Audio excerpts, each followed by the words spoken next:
আজকে আবার একটি নতুন রেসিপি নিয়ে হাজির হয়ে গেছি। আশা করি সকলেই খুব ভালো আছেন। সিম্পলি উর্মিতে আপনাদের সকলকে স্বাগত রইল। আজকে আমি একটা মাত্র 3টে উপকরণ দিয়ে মিষ্টি বানিয়ে দেখাবো। তো চলুন দেখে নেওয়া যাক কিভাবে বানিয়েছি। আর এটি দুর্দান্ত টেস্টি, না খেলে বুঝতে পারবেন না। তো চলুন প্রথম থেকে দেখাই। একটা কড়াই বসিয়ে নিয়েছি আর এখানে 1 কাপ চিনি নিয়েছি। বাটি বা যে কাপের মাপে নেবেন সেই কাপটাই সবসময় ব্যবহার করবেন। আর সামান্য একটু জল দিয়েছি, দিয়ে গ্যাসটাকে আমি এখন মিডিয়াম ফ্লেমে রেখেছি। একটু নেড়ে দেব, কারণ চিনিটা মেল্ট হতে হবে প্রথমে। দেখতে থাকুন, ভীষণ ইন্টারেস্টিং কিন্তু ভীষণ সহজও। এইভাবে মিডিয়াম কখনো লো ফ্লেমে রেখে চিনিটাকে একদম মেল্ট হতে দেব। তারপরে দেখুন মেল্ট হয়ে গেছে। এবার আমি একটু হাই ফ্লেমে করে এটাকে একটা ব্রাউন কালার আসতে দেব আর কি। দেখুন ব্রাউন কালার এসে গেছে, মানে ক্যারামেল করতে হবে আর কি, বাংলা কথাতে যেটা আমরা বুঝি। চিনিটাকে প্রথমে ক্যারামেল করে নিতে হবে। কালারটা এসে গেছে। এবার আমি এটাকে গ্যাসটাকে বন্ধ করব, একটু ঠান্ডা হতে হবে। কড়াইয়ের যে গরম, সেই গরমে কিন্তু আরো লাল হয়ে যাবে। এখন কিন্তু গ্যাসটা আমার অফ আছে, দেখিয়ে দিচ্ছি। দেখুন গ্যাসটা আমার একদম অফ। কালারটা আরো গাঢ় হয়ে গেছে না? একটু ঠান্ডাও হয়ে যাবে এই সুযোগে। একটু নাড়তে থাকবো যাতে আর একটু ঠান্ডা হয়ে যায়। কেন ঠান্ডা করছি সেটা এবার দেখুন। এই যে মাপে চিনি নিয়েছিলাম সেই মাপে আমি দুধ দিয়ে দেব। 1 কাপ দিলাম, 2 কাপ, তারপরে আরেক কাপও দেব। টোটাল 4 কাপ দেব। 4 কাপ দুধ দেওয়া হয়ে গেছে। এবার গ্যাসটাকে আবার আমি অন করে দিলাম। গ্যাসটাকে অন করে আমি এখন হাই ফ্লেমে রেখে এটাকে ফুটতে দেব।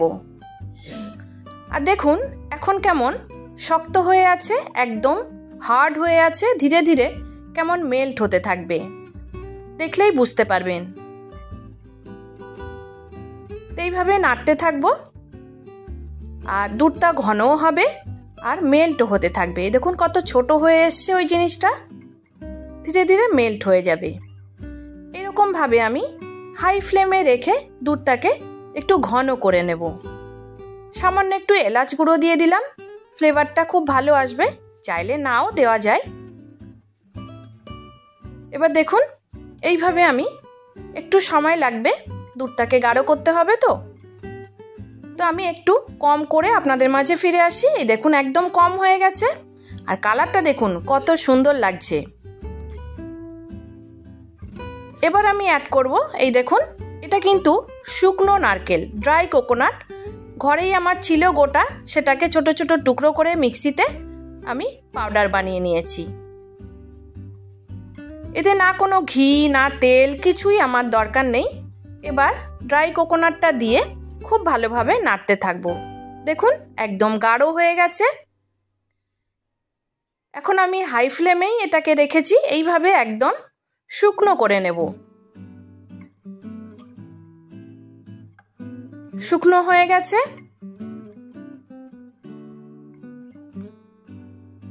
এই দেখুন এইভাবে অনবরত নাড়তে থাকতে হবে যাতে নিচে না লেগে যায়। এবার গ্যাসটাকে আমি বন্ধ করে দিয়েছি, আরো শুকনো হয়ে গেছে। এবার একটা প্লেটে আমি গরম গরম ঢেলে নেব।